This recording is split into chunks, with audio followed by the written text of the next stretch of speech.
ይህ የምፅዓቱ አዋጅ ነጋሪ አገልግሎት ወቅታዊና ዕለታዊ ወጎችን በማቅረብ ትንታኔ የምንሰጥበት የተለያዩ እንግዶችንም በመጋበዝ የምናቀርብበት መድረክ ነው። መረጃዎችን ያጠናከረ ይዞልን የሚመጣው ፓስተር አለማየሁ ነሙ ሲሆን ፕሮግራሙን የመራና መሰናዶውን ኤዲት በማድረግ ወደ እናንተ የሚያቀርበው ይልቃል አስራት ነው። መልካም ጊዜ። ሻሎም ሻሎም፣ ውድ የተከበራችሁ የምፅዓቱ አዋጅ ነጋሪ አድማጮቻችን ሰላም ለእናንተ ይሁን። እንዴት ዋላችሁ? እንግዲህ በዕለተ ዓርብ የቀን መረጃችን ዳግም ብቅ ብለናል። የዓለማችንን ወቅታዊ ጉዳይ በመንፈሳዊ እይታ እየቃኘን እንግዲህ የማንቂያ ደወል ለመደወል ተዘጋጅተን ብቅ ብለናል። መረጃውን ደግሞ አሰባስቦ ይዞልን የመጣው ወንድማችን ፓስተር አለማየሁ ነሙ ተዘጋጅቶ መረጃውን ሊያቀብለን አጠገቤ ይገኛል። ከእርሱ ጋር እንግዲህ ጥሩ ጊዜ እንደሚኖረን ተስፋ አደርጋለሁ። ይልቃል አስራት ነኝ ከምፅዓቱ አዋጅ ነጋሪ አገልግሎት። ውድ አድማጮቻችን እንግዲህ ሰሞኑን የተለያዩ መረጃዎችን ወደ እናንተ ማምጣታችን ይታወቃል። በዛሬው ዕለት ደግሞ በዓለማችን ዙሪያ ምን ተከሰተ የሚሉትን ክስተቶች ከፓስተር ጋር እየተወያየን መንፈሳዊውንም መልእክት ደግሞ በዛው አስኪዶ ያጋራናል ማለት ነው። ከሰላምታው በኋላ መረጃውን ያቀብለናል።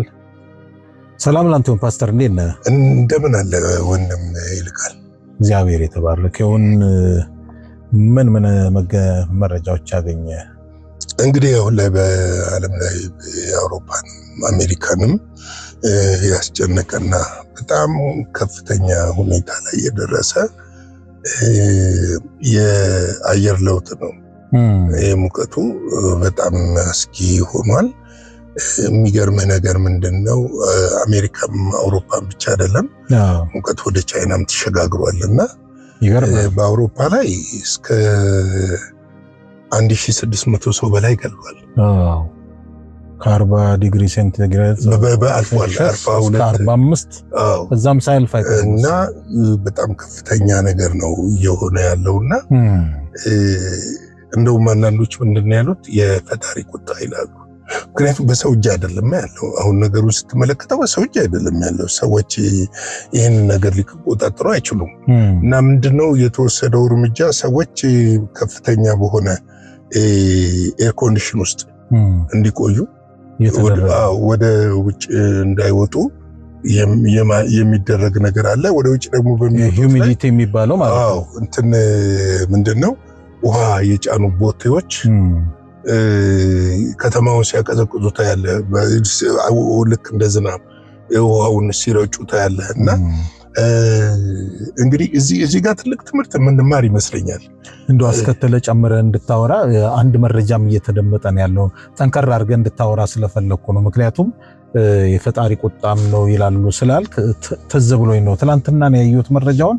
ኒውዮርክ ላይ በጣም በከፍተኛ ደረጃ እየተፈራ ነው ያለው። ማስጠንቀቂያ ተሰጥቷል። የኒውዮርክ ከንቲባውና እዛ ያለው የሜትሮሎጂ ባለስልጣኖች እና ሰሞኑን የሆነውን ነገር ደግሞ ያው የዚህ የሰዶማውያን የመዝጊያ ፕሮግራም ተሳለቁበት በመንፈሳዊ በክርስትና ነገር ላይ ሁሉ ተሳልቀዋልና እንደው እግረ መንገደንም ይሄንንም አስተካክል። እንግዲህ ምንድነው መሰለ አሁን እንደ አይነት ነገሮች ሁልጊዜ ፖለቲከኞቹ ወይም ደግሞ ሌሎች ምንድነው የሚባሉት እግዚአብሔርን የማያመልኩ ወይም እግዚአብሔር ጠልቶች ኤቲስቶች፣ እነዚሁም ደግሞ የያጋንንት መልእክተኞቹ ብዙ ጊዜ የሚያሳዩ የክላይሜት ቼንጅ ነው የሚሉት። ክላይሜት ቼንጅ ብቻ አይመስለኝም። ምክንያቱም ይሄ የክላይሜት ቼንጅ ብቻ ሳይሆን አሁን ያለው የእግዚአብሔር ምላሽ እየመሰለኝ ነው። ምክንያቱም የሚያስጨንቀው ዘመን በብዙ መልክ ነው የሚያስጨንቀው። የሚያስጨንቅ ዘመን ይመጣል ሲል እግዚአብሔር ቃል በብዙ መልክ ነው። ጦርነቱ አለ፣ ኢኮኖሚው፣ የኑሮ ውድነቱ አለ፣ ረሃቡ አለ፣ ስደቱ አለ፣ ተመልከት፣ ጎርፉ አለ፣ የመሬት መናወጡ አለ። እና አሁን ደግሞ ትኩሳቱ በተለይ እነ ፈረንሳይ፣ ስፔን፣ እንግሊዝ፣ ጀርመን የመሳሰሉትን ሀገሮች በጣም እያሰቃያቸው ነው ያሉትና ሰዎች ሞተው ድንገት አረፍ ባሉበት ሞተው የሚገኙበት ሰዓት እና በተለይ ደግሞ የልብ ኬዝ ያለባቸው የጤንነት ኬዝ ያለባቸው ሰዎች በብዙዎች እየተጎዱ ነው ያሉት። ምንም በኮቪድ ጊዜ ከነበረው አይተናነስም አሁን ሰው እየሞተ ያለውና ነገር ግን ፖለቲከኞቹ አሁንም የሚያወሩት ያለው ስለ ጦርነት ነው። የሚገርም ነገር ስለመመለስ አይደለም እያወሩ ያሉት። ስለመመለስ ይሄ ለምን ሆነ የሚል ጥያቄ አይደለም እየፈጠረባቸው ያለው። እሱ ሰበብ እየሰጡ ግን አሁንም ስለ ጦርነት ነው እያነሱ ያሉት። አሁንም በከፍተኛ ጦርነት ውስጥ ስጋት ውስጥ ነች አውሮፓ በርግጥ ያለችው። ምንም ይሄ ምንክደው ነገር አይደለም። በከፍተኛ የጦርነት ስጋት ውስጥ ነው ያለችው። ግን ቢሆንም ይሄ ነገር እየሆነ ነው ያለው። ሌላው ሻገር ብለን ስንሄድ አሜሪካ ነው። አሜሪካ በትናንትናው ዕለት ከፍተኛ ማስጠንቀቂያ ተሰጥቷል። ምናልባትም በታሪክ ያልተመዘገበ የሙቀት መጠን ሊከሰት ይችላል እና ብዙ ሰዎችን ወደ ሞት ሊወስድ ይችላል የሚልና ከዚህ የተነሳ ከፍተኛ ጥንቃቄ እንዲያደርጉ ነው የተነገረው። ኦኬ ኒውዮርክ ላይ በቀደም ምን ነበረ ስንል እግዚአብሔር የለም እስከመባል ድረስ እግዚአብሔር ልክ ትክክል አይደለም ተሳስቷል፣ የፈጠረልን እኛ የምንፈልገውን አይደለም የፈጠረው የሚል አይነት እሳቤ ያለው የግብረ ሰዶማውያን የመዝጊያ ንግግር አድናቆት ሲችሩት ነበረ ሚዲያዎቹ በሙሉ እየተቀባበሉት። እና እንዴት ነው አንተ በእግዚአብሔር ላይ ተሳልቀህ በእግዚአብሔር ላይ አፍይዘህ አፍህን አላቀህ እንዴት ነው የምትኖረው? እግዚአብሔር እኮ ማን እንደሆነ እኮ ራሱን ያሳያል። እውነት ነው ያሳያል ራሱን። እና ኒውዮርክ ላይ ያየነው ነገር ይህንን ማስጠንቀቂያ እንዲሰጥ አድርጎታል። ሌላው ወደ ቻይና ስንሄድ ቻይና አዲስ ይሄ የአየሩን የሚያቀዘቅዝ አዲስ ቴክኖሎጂ አስተዋውቃለች በትናንትናው ዕለት። ከተማውን በሙሉ በውሃ የሚሸፍንና የሚያቀዘቅዝ ነገር ታይቷልና እዛም ሙቀቱ ስጋት እንዳለ ነው ለማለት ነው። እንግዲህ ለዚህ ከእግዚአብሔር ጋር መታረቅ ብቻ ነው። ልክ ነው። እንግዲህ ማታዙትማ በምን ታዘዋለ? በምንድን ነው? በውሃ ልትከላከለው ቴክኖሎጂ ራሱ ሙቀት ሆኖ ራሱ ንፍር ውሃ ሊሆን ሁሉ ይችላል። ያው እና ምንድነው መሰለ መመለስ የሚለውን ነገር ነው የሚያሳየን። እኛ ከዚህ ትልቅ ነገር እንማራለን። አሁንም ፈርሃ እግዚአብሔር በእኛ ላይ እንዲሆን እንፈልጋለን፣ በምድራችን እንዲሆን እንፈልጋለን።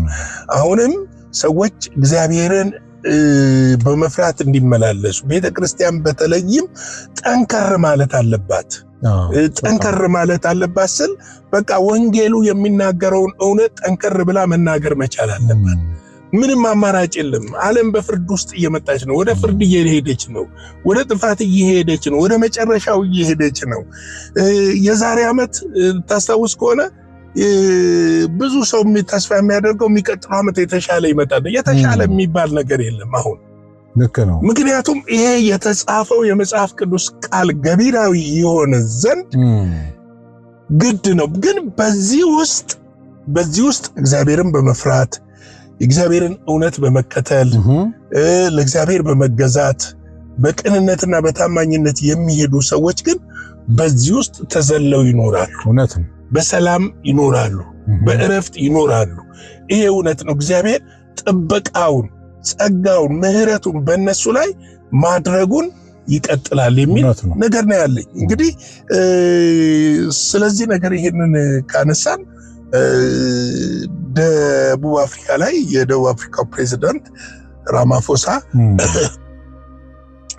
አዲስ የኢሚግሬሽን ፍርድ ቤት እንዲቋቋም ወስነዋል። ስደተኞችን ለማስወጣት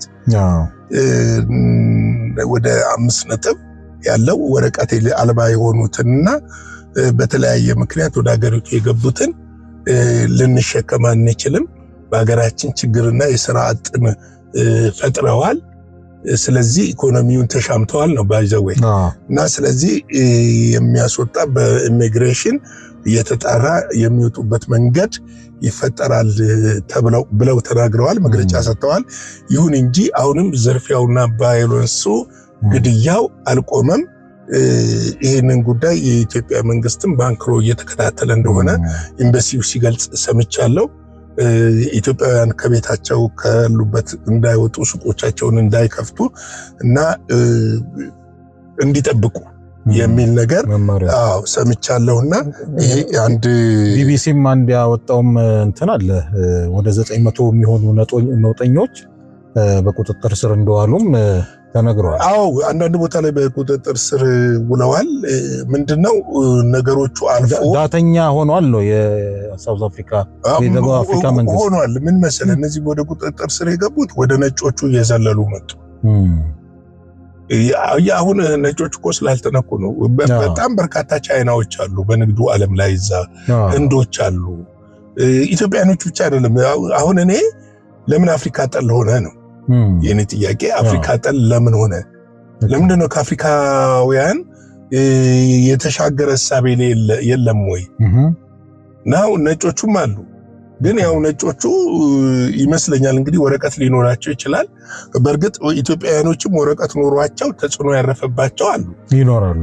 ተጽዕኖ ያረፈባቸው አሉና በጅምላ አይታል ፍሪጅ ተሸክመው እንዴት እንደሚሮጡ ተሸክመው እንዴት እንደሚሮጡ እና ሕግ አራዊት የሚለው ነገር እዛ ላይ ይታያል በግልጽ። ሕግ አራዊት እኮ ምን መሰለህ አንድ ሀገር በትክክል ለዜጎቿ የሚጠቅመውን ነገር ካላደረጋች እንደዚህ አይነት ሕግ አራዊት ይከሰታል። ሰው ቫዮለንስ ዝም ብሎ አይመጣም። ባይዘው የደቡብ አፍሪካው ግን ከብዙዎች እንደምሰማው የሥራ ባህላቸው ደካማ ነው። እንግዲህ ከዓመታት በኋላ ነው የባነኑት። ኢኮኖሚ ሜንታሊቲ አለ። በድጎማ መኖር ለምደዋል። ስለዚህ የውጭ ዜጎች ደግሞ በቀላሉ ገብተው መስራት ይችላሉ። የሚሄዱትም ዓላማ አድርገው የሚሄዱትም ለመስራት ነው። በዛ ኢኮኖሚያቸው ይቀየራል፣ ህይወታቸው ይቀየራል። ስለዚህ ይሄንን ሲያዩ የኛ ሀብት ነው የሚል ነገር አመጡ። እንደኔ ዓለም ፍትሃዊ ነች ብዬ አላምንም በምንም መልኩ። አሁን ዓለም ፍትሃዊ ነች ወይ ብትለኝ ፍትሃዊ አይደለችም። ፍትህ በዓለም ላይ ያለ ወይ ብትለኝ የለም፣ አንጻራዊ ነው። ምክንያቱም አሁን እነዚህ ሰዎች ገብተዋል፣ የደቡብ አፍሪካን ኢኮኖሚ አንቀሳቅሰዋል፣ አነቃቅተዋል። መውጣት ካለባቸው ያላቸው ንብረትና የያዙት ነገር ወይ ወደ ገንዘብ ተቀይሮ ወይ በሆነ መልክ መውጣት ነው ያለባቸው እንጂ ባዶ እጃቸውን መውጣት አለባቸው ብዬ አላምንም። በእርግጥ ይሄንን ጉዳይ ያው ዶናልድ ትራምፕም አሜሪካ ውስጥ አድርገውታል። ወረቀት አልባ ብቻ አይደለም ወረቀት ያላቸውንም ጭምር የያዙ። ባለፈው እንደምታስታውስ ከሆነ ወደ ጋና የተላኩ ሰዎች የት እንደገቡ አልታወቀም። ወደ ጋና ተልከው ነበር። ይሄንን እንደውም የሰብአዊ መብት ተሟጋቾች በአሜሪካ ምክር ቤት ሁሉ እስከ ማንሳት ደረጃና ከፍተኛ ወቀሳ እስከሚያመጣ ድረስ ቢያንስ ትንሽ ድጎማም ተሰጥቷቸው ያው ተመላሽ የሚሆኑ አሉ። የዚህኛው ግን እኮ ሙሉ በሙሉ ራቁቱን ለመሰለ አንድ ሀገር ውስጥ መንግስት ካለ ህግ ካለ ኦኬ፣ ህግ አልባ ናቸው፣ ወረቀት አልባ ናቸው አይደለ? ገብተዋል። እነዚህ ሰዎች የገቡበት ኬዝ አላቸው። እንመልከት እስቲ ይህንን ኬዝ። አንደኛ የገቡበት ኬዝ ፖለቲካል ሊሆን ይችላል። ሁለተኛ ደግሞ የኢኮኖሚ ስደተኞች ሊሆን ይችላል። አብዛኛው በዓለም ላይ ከፖለቲካ ስደት ይልቅ በኢኮኖሚ ስደት ይበልጣል። የኢኮኖሚ ስደት ለምሳሌ እኔ ኢትዮጵያ ውስጥ ሰርቼ ማያልፍልኝና ማልሻሻል ከሆነ ያንን አክሰስ የምሰራበት አክሰስ በሙሉ ዝግ ከሆነብኝ ሌላ ሀገር ሄጄ ሰርቼ መለወጥ እፈልጋለሁ እና በዚህ መልክ ልሄድ ይችላል። ወደ ሌላ ያውም ዋጋ ከፍለ ነው የምትሄደው። እዛ ሀገር ከሄድክ በኋላ አክሰሱን አገኘው፣ ሰራው፣ ተለወጥ፣ ወረቀት አልተሰጠኝም። ስለዚህ የሰራሁትን አትሊስት ይዤ ስደተኛ ነኝ። ኦኬ፣ ወረቀት የለህም። ኦኬ፣ መውጣት አለብህ። እሺ፣ ያለኝን ንብረት ወደ ገንዘብ ተለውጦ፣ ምክንያቱም ወደ ገንዘብ ተለውጦ የሚሄድበት መንገድ ነው መፈጠር ያለበት። አለበለዚያ ለተመላሹ ሀገር ሸክም ነው የሚሆነው። የተመላሹም ሀገር እኮ አሁን ለምሳሌ የኛ ዜጋ ተኮር ፖለቲካ ከሆነ እዛ ሀገር ላሉ ዜጎች ከመንግስት ጋር ከደቡብ አፍሪካ መንግስት ጋር ከፍተኛ ዲፕሎማሲያዊ ድርድር መደረግ ጥሩ ግንኙነትም ስላለ ጫና መፍጠር ይቻላል። ጫና መፍጠር አለባቸው እንጂ ለምን መሰለህ ኢትዮጵያ ለአፍሪካውያኖች ባለውለታ ነች። ለብዙ አፍሪካ ለዚምባብዌ ብትል ለሞዛምቢክ ብትል ለነ ዚምባብዌ ብትል ለራሷ ለደቡብ አፍሪካ ብትል በተለይ በኃይለ ሥላሴም ጊዜ በመንግስቱ ኃይለ ማርያምም ጊዜ እነዚህ ሀገሮች ነፃ እንዲወጡ ከፍተኛ ዋጋ ተከፍሏል። ከፍተኛ ዋጋ ተከፍሏል። በዓለም አቀፍ ደረጃ ስለ አፍሪካ ሉዓላዊነትና ስለ ቅኝ ግዛት ስለ ዘረኝነት የኢትዮጵያ መሪዎች ለሀገራቸው ያድርጉትም ስቶ ግን ተሟግተዋል ብቻ አይደለም እነዛ ሀገሮች ነፃነት እንዲያገኙ ወታደሮቻቸውን መሪዎቻቸውን አምጥተው እስከ ማሰልጠንና እስከ ማስታጠቅ ደረጃ ተደርሷል። ይሄ ውለታ መዘንጋት የለበትም። አሁን የቦትስዋናው መሪ ያነሱት ይሄንን ነው።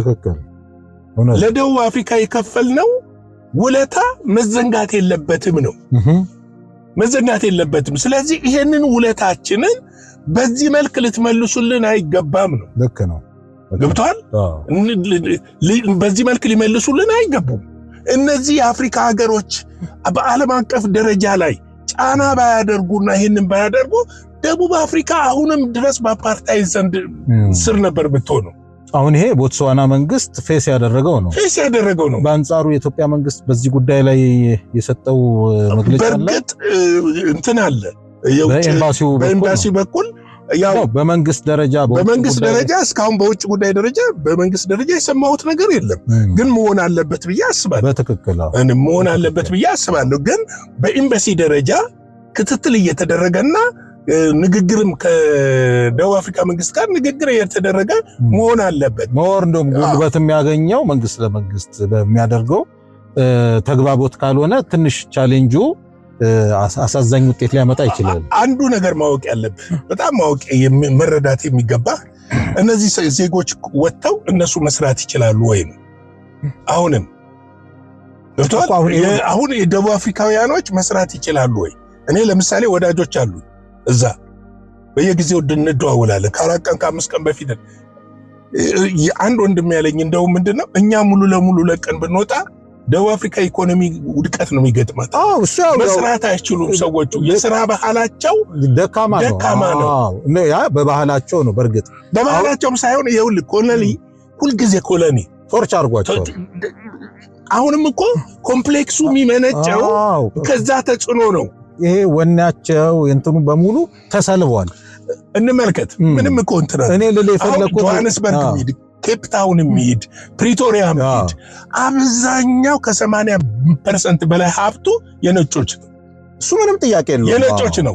ሲወርድ ሲዋረድ የመጣ በቃ የነጮች ነው። ምን ታደርገዋለህ? የመሬት ስርዓቱ የተቆለፈ ነው። አሁን እነሱ መጠየቅ የሚገባቸውን ነገር አይደለም እየጠየቁ ያሉት። ድሃ ወንድሞቻቸው አፍሪካውያን ላይ ነው እየተነሱ ያሉት።